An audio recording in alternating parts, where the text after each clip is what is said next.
तो कैसे हैं आप सभी। मैं आशा करता हूं कि बहुत अच्छे होंगे।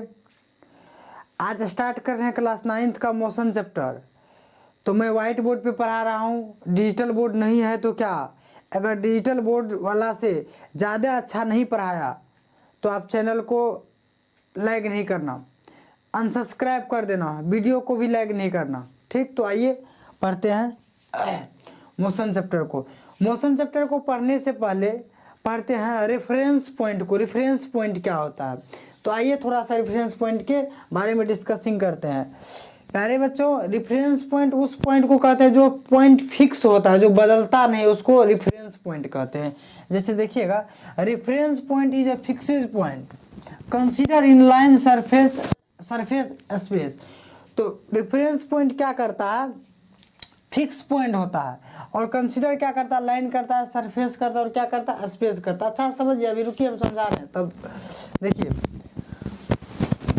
जैसे समझिए, रोड के साइड में जो कहीं पिलर लगा हुआ है उस पर लिखा हुआ है कि दिल्ली है वहाँ से 20 किलोमीटर। तो आप एक बात बताइए, जहाँ पे वो पिलर गड़ा हुआ है वहाँ से आप आज नापिए या कल नापिए या 1 मंथ के बाद नापिए या 2 मंथ के बाद नापिए या अगले एक साल के बाद मापिए।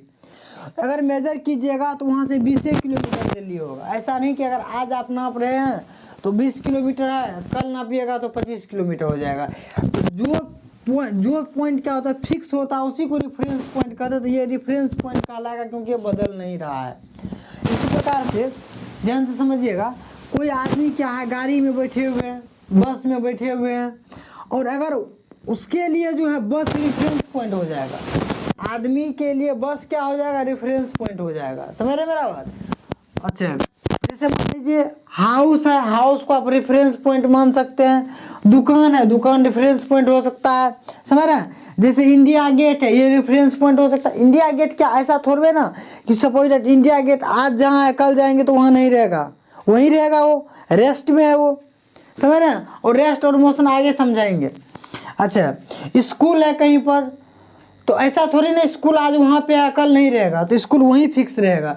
तो इसी कारण कहेंगे कि ये रेफरेंस पॉइंट, इसको हम मान सकते हैं। समझ रहे हैं। अच्छा, एक बात बताइए, जैसे मानिए ये हाउस है, हाउस से एक बच्चा है, 5 किलोमीटर की दूरी पर खड़ा, 5 किलोमीटर की दूरी पर खड़ा। तो क्या ये हाउस से ये बच्चा है 5 किलोमीटर की दूरी पर खड़ा। तो एक बात बताइए, अगर बच्चा रेस्ट में रहे और हम अगर 2-4 घंटा के बाद जाएंगे नापने के लिए तो क्या हो जाएगा, 6 किलोमीटर हो जाएगा, बिल्कुल भी नहीं होगा। तो सबसे पहले आप रेफरेंस पॉइंट को समझिए। Reference point is a fix point consider in line surface space. समझ रहे हैं। अच्छा, तो ये सब एग्जांपल था रेफरेंस पॉइंट का। चलिए आगे समझते हैं, what is the different between rest and motion. समझते हैं what is the different between rest and motion. तो चलिए देखिए, जब पोजीशन चेंज होगा कोई भी ऑब्जेक्ट का तो वो ऑब्जेक्ट जो है मोशन में है। अगर वो ऑब्जेक्ट का, किसी भी ऑब्जेक्ट का पोजीशन चेंज नहीं हो रहा है तो वो ऑब्जेक्ट रेस्ट में है। आइए देखते हैं, चेंज इन पोजीशन, अगर पोजीशन नहीं चेंज हुआ तो क्या चीज़ में है, ऑब्जेक्ट रेस्ट में है। यानी कि कह सकते हैं does not, position does not change, position does not change, not change. अच्छा, कोई ऑब्जेक्ट अगर मोशन में है तो उसका पोजीशन क्या होगा, चेंज होगा। तो हम कह सकते हैं पोजीशन चेंज होगा। पोजीशन क्या होगा, चेंज होगा। जब पोजीशन चेंज हो रहा है, अच्छा, with respect to reference point. Reference point क्या होता है, फिक्स पॉइंट होता है। सपोज डेट ये मार्कर है, ये मार्कर को अगर हम यहाँ रख दिए और ये मार्कर को यहाँ से हम नहीं हटा रहे हैं तो रेफरेंस पॉइंट हो गया। रेफरेंस पॉइंट हर वो चीज़ को आप मान सकते हैं जो फिक्स है, जो बदल नहीं सकता, जो एक जगह से दूसरे जगह नहीं जाए, एक जगह फिक्स रहे, उसको हम रेफरेंस पॉइंट कहेंगे। समझ रहे मेरा बात। रेफरेंस पॉइंट का मतलब ये थोड़ी ना कि रेफरेंस पॉइंट आप वो हर चीज़ को मान सकते हैं जो फिक्स है। तो आइए, तो अगर पोजीशन में चेंज हो रहा है, ऑब्जेक्ट के पोजीशन में चेंज हो रहा है तो मोशन में है। अगर ऑब्जेक्ट के पोजीशन में चेंज नहीं हो रहा है तो क्या चीज़ में, रेस्ट में। समझते हैं इस चीज़ को। हम लिखे हैं मोशन, ध्यान से लिखिएगा, motion. A body is said to be in state of motion when its position change with respect to reference point. अगर इसका देखिए क्या कह रहा है, क्या कह रहा है, फिर से सुनिए। A body is said to be in a state of motion, कोई बॉडी मोशन स्टेट में तब आ सकता है व्हेन इट्स पोजीशन, उसका position change with respect to reference point, अगर विद रेफरेंस पॉइंट के रिस्पेक्ट में उसका पोजीशन चेंज हुआ हो तब वो क्या चीज में होगा, मोशन में होगा। अच्छा, a body is said to be in a state of motion, state of rest when its position does not change with respect to reference point, अगर रेफरेंस पॉइंट के रिस्पेक्ट में अगर उसका पोजीशन नहीं चेंज हो रहा है तो क्या कहलाएगा, रेस्ट कहलाएगा। A body is in motion or rest in depend on the reference point, reference point पर डिपेंड करता है कि बॉडी रेस्ट में है या मोशन में है। ध्यान से समझिएगा। एक बात बताइए, अगर कोई भी ऑब्जेक्ट, कोई जैसे मान लीजिए कोई ऑब्जेक्ट है, कोई ऑब्जेक्ट है, ध्यान से सुनिएगा, हम ये सबको इरेज कर रहे हैं, आप लिख लीजिएगा, ठीक। चलिए ध्यान से देखिए, देखिए हम समझा रहे हैं इसको। देखिए मानिए कि ये कोई, मानिए कि इंडिया गेट है, सपोज दैट ये इंडिया गेट है। इंडिया गेट से कोई कार जो है, इंडिया गेट से कोई कार जो है, आप कह सकते हैं 150 मीटर की दूरी पर खड़ी थी, समझ रहे हैं। ये कार जो है कितने मीटर की दूरी पर खड़ी थी, 150 मीटर की दूरी पर खड़ी थी। एक बात बताइए, अगर हम देखें 150 मीटर की दूरी पर, अगर हम देखें सुबह के 6 बजे देखें AM में अगर देखें तो ये कार 150 मीटर की दूरी पर थी। हम शाम में भी गए देखने के लिए 4 बजे तो हम देखें कि 6 मीटर 150 मीटर की डिस्टेंस में, तो इसका मतलब ये ऑब्जेक्ट जो है क्या चीज़ में है, रेस्ट में है। अच्छा, सपोज दैट मानिए कि हम सुबह में गए, सुबह नहीं कभी भी, जैसे मान लीजिए कि हम गए 6:20 में गए तो 150 मीटर की दूरी पर था, और 6:25 में गए तो इसका डिस्टेंस हो गया 160 मीटर। तो हम कह देंगे ये ऑब्जेक्ट क्या चीज़ में है, ये ऑब्जेक्ट क्या चीज़ में, मोशन में। अच्छा एक बात बताइए, तो इंडिया गेट मोशन में है कि ये कार मोशन में? अरे कार मोशन में, इंडिया गेट तो रेफरेंस पॉइंट है, वो तो फिक्स है। समझ रहे मेरा बात। अच्छा अगला एग्जाम्पल बताइए, एक बात बताइए, मानिए कि ये दुकान है, ठीक। अच्छा एक बात और बताइएगा, रेस्ट मोशन समझ गए हैं तो एक एग्जांपल बताइएगा, हम देखते हैं आप बता पाते हैं या नहीं बता पाते हैं। मानिए कि ये कोई बस है, ठीक। ये बस में आदमी बैठे हुए हैं, एक ये है, एक बॉयज़ है और एक गर्ल्स है। ध्यान से सुनिएगा, एक बॉयज़ है और ये गर्ल्स है, बस चल रही है। तो एक बात बताइए, जब बस चल रही है तो ये लड़का जो है और ये मानिए ये बॉय जो है और ये गर्ल जो है, ये क्या चीज़ में है, रेस्ट में है या मोशन में? लेकिन बस चल रही है। तो सुनिएगा ध्यान से, आप लोग कहिएगा सर मोशन में है, गलत बात। पहली बात कि ये लड़का जो है रेफरेंस पॉइंट क्या चीज़ को माना है, अगर वो रेफरेंस पॉइंट बस को माना है तो दोनों रेस्ट में है, समझ रहे हैं। अच्छा, क्योंकि बस से इसका दूरी कोई चेंज नहीं हो रहा। अच्छा, अगर वो बाहर के कोई चीज़ को, बाहर के किसी ऑब्जेक्ट को रेफरेंस पॉइंट मान लिया तब वो क्या चीज़ में है, मोशन में है। समझ में आया मोशन। चलिए अब आगे समझेंगे फिजिकल क्वांटिटी, अगला different between scalar and vector. तो चलिए, तो फिजिकल क्वांटिटी जो होता है वो होता है 2 टाइप का, एक होता है स्केलर, दूसरा क्या होता है वेक्टर। कौन क्वांटिटी, इसको कहते हैं स्केलर क्वांटिटी और इसको कहते हैं वेक्टर क्वांटिटी, इसको कहते हैं वेक्टर क्वांटिटी,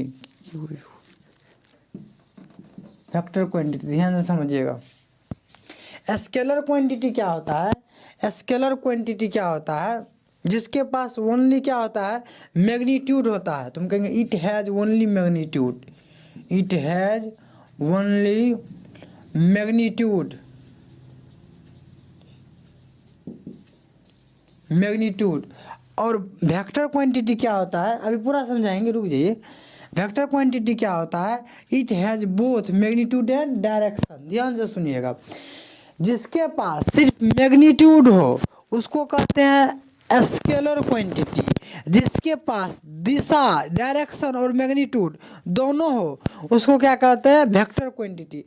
आप लोग को लगता होगा कि हम हिंदी वर्ड का ज़्यादा यूज कर रहे हैं, तो क्या हुआ है बच्चा, लगभग 5-6 साल से, लगभग 6 साल से हम जो है बिहार बोर्ड के बच्चा को पढ़ा रहे हैं। उससे पहले CBSE के बच्चा को पढ़ाते थे, समझ रहे। हम खुद भी CBSE बोर्ड से हैं। तो क्या है कि अब बिहार बोर्ड को पढ़ाते हैं। आज भी देखिए 12th का रिजल्ट आया है, तो अपना कोचिंग में अपना 2 ब्रांच है, क्या कह सकते, बिहार के मधेपुरा जिला में। एक है BS कॉलेज के पास, एक राधा कृष्ण चौक के पास है। तो आज बिहार बोर्ड का रिजल्ट आया था क्लास 12 का, समझ रहे हैं। 10th का भी बच्चा सब एग्जाम दिया, उस सब का भी रिजल्ट आने वाला है। तो होता है क्या, दरअसल में कोई काफ़ी दिन से बिहार बोर्ड के बच्चा को पढ़ा रहे हैं, जो कारण से क्या हुआ है कि आप कह सकते हैं कि ज़्यादा वर्ड यूज करने लग गए हैं हम हिंदी का। अब पहले हिंदी का वर्ड ही यूज करते थे, जब हिंदी मीडियम को पढ़ाते थे तो हम टेबलों सब का यूज करते थे, 2 1 जा 2 2 1 जा 4 करते थे। लेकिन अब तो हिंदी में पूरा करते हैं। तो यही हो गया है, कैसे, कोई बात नहीं, फिर आ जाएगा सब। चलिए, इसी वजह से हम क्या करते हैं आजकल कुछ ज़्यादा हिंदी वर्ड का यूज करते हैं। चलिए, तो क्या होता है, स्केलर क्वांटिटी क्या होता है, जिसके पास सिर्फ क्या होगा, मैग्नीट्यूड होगा। क्या होगा, मैग्नीट्यूड होगा। और वेक्टर क्वांटिटी क्या होगा, जिसके पास मैग्नीट्यूड और डायरेक्शन दोनों होगा। हम समझाते हैं एग्जाम्पल से।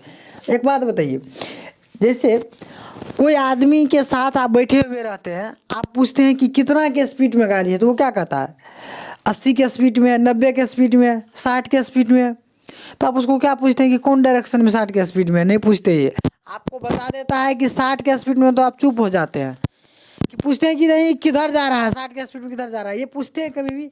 आप अगर स्पीड पूछते तो आप ये वो आप सिर्फ इतना जानना चाहते हैं कि 60 के स्पीड में, 70 के स्पीड में, 80 के स्पीड में। समझ रहे हैं मेरा बात। अच्छा, एक बात बताइए, जैसे आप कोई चीज़ का वेट पूछ रहे हैं, वज़न पूछ रहे हैं, तो वज़न जो आप, जैसे मान लीजिए कि आप गए चावल खरीदने, तो आपको 5 kg चावल दिया, तो आप क्या पूछते हैं कि 5 kg चावल ईस्ट साइड में है कि वेस्ट साइड में है, ये पूछते हैं आप। 5 kg चावल यानी कि आपको सिर्फ क्या मैग्नीट्यूड बता रहा है वो। समझ रहे हैं मेरा बात। अच्छा, एक बात बताइए, इसी तरह से किसी आदमी को पैर में चोट लग गया, तो आप क्या कहते हैं, अरे कहाँ लगा, किधर लगा। मतलब पैर में चोट लगा है कहाँ और किधर लगा है, आप डायरेक्शन भी पूछ रहे हैं। समझ रहे हैं मेरा बात। अच्छा, तो जो चीज़ में मैग्नीट्यूड और डायरेक्शन दोनों होगा, वो क्या होगा, वेक्टर क्वांटिटी। जिसमें सिर्फ क्या होगा, मैग्नीट्यूड होगा, वो होगा स्केलर क्वांटिटी। बहुत एग्जांपल हम दे रहे हैं। एक बात बताइए, जैसे टाइम हो गया। अच्छा, एक बात बताइए, कोई आदमी से आप पूछते हैं कि टाइम कितना हो रहा है, तो वो कहता है कि 8 बज गया, 9 बज गया। आप उसको वो क्या पूछते हैं कि 8 बज गया पूर्व की दिशा में है, उसको क्या पूछते हैं कि 9 बज गया ईस्ट दिशा में, वेस्ट दिशा में, वेस्ट डायरेक्शन में। तो ऐसा नहीं आप कहते हैं। समझ रहे मेरा बात को। अच्छा, तो इसी का इसको स्केलर क्वांटिटी कहते हैं। लेकिन एक बात बताइए, चलिए, तो अच्छा, इसमें और क्या हो गया, स्पीड हो गया, मास हो गया, टाइम हो गया, वॉल्यूम हो गया, ये सब क्या स्केलर क्वांटिटी है। अच्छा, वेक्टर क्वांटिटी के बारे में कहता था, physical quantity that has both magnitude and direction is called vector quantity. जिसके पास दोनों हो, डायरेक्शन भी हो और क्या मैग्नीट्यूड भी हो, उसको क्या कहते हैं, वेक्टर क्वांटिटी। एग्जाम्पल से समझते हैं। जैसे बताइए, वेट। अब देखिए, वेट जो है बच्चा, वो वेक्टर क्वांटिटी। अब कहिएगा कैसे, देखिए, वेट में और मास में दोनों में अंतर है। वेट में और मास में दोनों में क्या अंतर है। कोई भी चीज़ का वेट यहाँ पर जो होगा वो वेट स्पेस में जा करके नहीं होगा, क्योंकि यहाँ पे ग्रेविटेशनल फोर्स कोई सब कुछ को नीचे की ओर खींच रहा है, तो वेट यहाँ पे ज़्यादा होगा। अगर आप स्पेस में जाकर उसको मेजर कीजिएगा तो उसका वेट कम निकलेगा। समझ रहे मेरा बात। अच्छा, मास बराबर होता है, मास क्या होता है, जो जितना मास यहाँ पर होगा, मास मतलब होता है नंबर ऑफ पार्टिकल। समझ रहे हैं। अच्छा, वेट जो होगा कोई भी चीज़ का यहाँ पर नापिएगा तो उसका वेट अलग होगा, क्योंकि ग्रेविटेशनल फोर्स हर चीज़ को अपनी ओर खींचता है, नीचे की ओर खींचता है। इस वजह से वेट ज़्यादा होगा। अगर स्पेस में जाके नापिएगा तो उतना वेट नहीं होगा। समझ रहे हैं मेरा बात को। तो बताइए, वेट क्या हो गया, वेट हो गया आपका वेक्टर क्वांटिटी। समझ रहे मेरा बात। अच्छा, एक बात बताइए, अच्छा ध्यान से सुनिएगा। अच्छा, हाँ, वेट क्या हो गया, वेक्टर क्वांटिटी, ध्यान से समझिएगा। अच्छा, वेलोसिटी हो गया, फ्रिक्शन हो गया, ये सब कुछ क्या चीज़ हो गया, वेक्टर क्वांटिटी होगा। कौन क्वांटिटी, वेक्टर। जिसके पास डायरेक्शन और मैग्नीट्यूड दोनों हो, उसको क्या कहते हैं, वेक्टर क्वांटिटी कहते हैं। ठीक है, तो अगला समझेंगे, डिस्टेंस एंड डिस्प्लेसमेंट। अगला टॉपिक क्या होगा, डिस्टेंस एंड